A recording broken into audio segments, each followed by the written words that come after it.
Hello everyone, in today's video we're going to be looking at the all-new Samsung Galaxy S24 FE. FE stands for the Fan Edition. This phone is just a notch under the regular Samsung Galaxy S24, and for that reason it's definitely a bit more budget friendly. Now you can end up getting this phone in 4 different colors: blue, graphite, gray, or mint. I decided to go with the blue one. You can also end up getting it in 2 different storage settings: 128GB or 256. The storage itself is not upgradable after that, so once you end up getting it, you won't be able to expand the storage via SD card like on some older generations. What I have here is the brand new one. So today I'm gonna unbox it, show you everything that comes inside the box, show you of course how the phone looks, and then we're gonna set it up and go over all these specs. So let's start with the unboxing first. Here is the box. So pretty typical Samsung box. Now let's just remove these on top and bottom. Alright, so here we go. Right on top we have the phone. Absolutely love this blue color, but let's put the phone on the side just for now to see if we got anything else. Alright, so for the rest of the stuff, we have USB-C to USB-C cable, and then we have the quick start guide, and then another paperwork. Also on top, we have the SIM card injector. So let's put this on the side, and we're just gonna use one of these SIM card ejectors just to confirm that there's no SD card expansion. I'm just gonna use the one that I already have.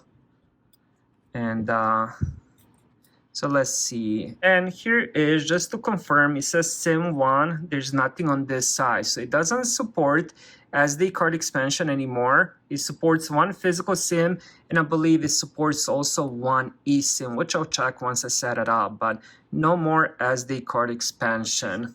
Alright, so I just finished setting it up. I also did end up using it for a little bit just to get the first impression of the phone. So this phone does support Samsung Galaxy AI.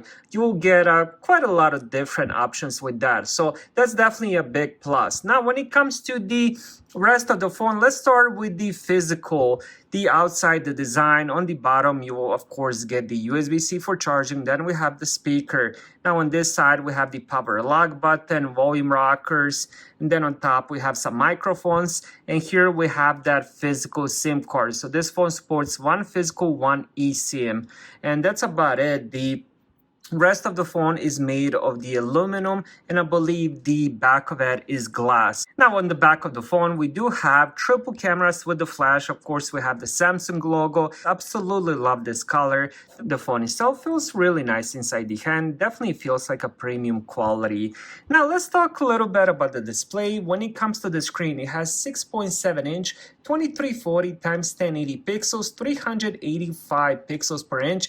This, of course, has the dynamic AMOLED display with 120 Hz refresh rate, 1900 nits of brightness. So this phone should be getting extremely bright. So just to give you a little bit of preview, but most of the times I'm probably gonna end up using it at 20-30%. I think the display is really nice, and this is the regular wallpaper you end up getting once you set it up. I didn't make any changes, so this is pretty much everything you get. Out of the box, there really isn't any bloatware as long as you end up getting the unlocked version. The only apps I see are the Facebook, Netflix, and Spotify. The rest of the apps are either going to be by Google, which is pretty default, or the Samsung, again, which is pretty default on any Samsung device. When it comes to the hardware, this phone comes with the Exynos 2400E, 8GB of RAM, and when it comes to the storage, you can either get it with 128 or 256. You can't upgrade the storage later. So the performance-wise, I looked into the CPU, and it seems like a really good CPU. Also, 8GB of RAM is just enough. If you end up doing gaming, multitasking, and stuff like that, 8GB will be enough for anything you want to do with this phone. Now, this phone also comes with the latest Android, which as of today is Android 14.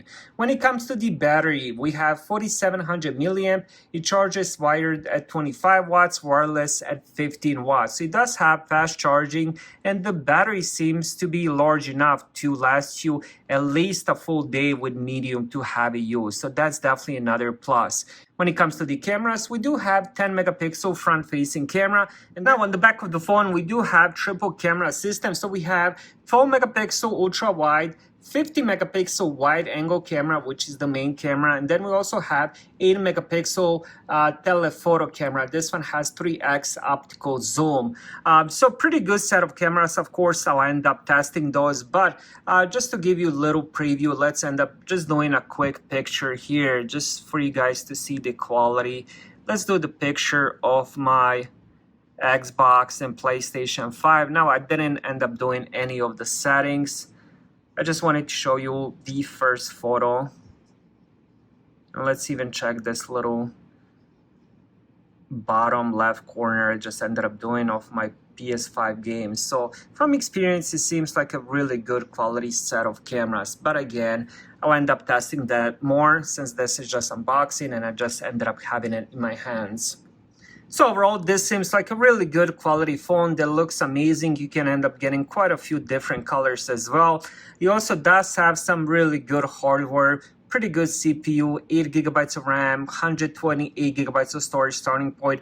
This, of course, is the 5G phone. And another thing that I absolutely love about this phone, it does support the physical SIM, and then you can also end up doing eSIM, so you can have 2 SIMs on this phone. And also, best of all, it does support that new Samsung Galaxy AI. Thank you guys for watching. Have a great day.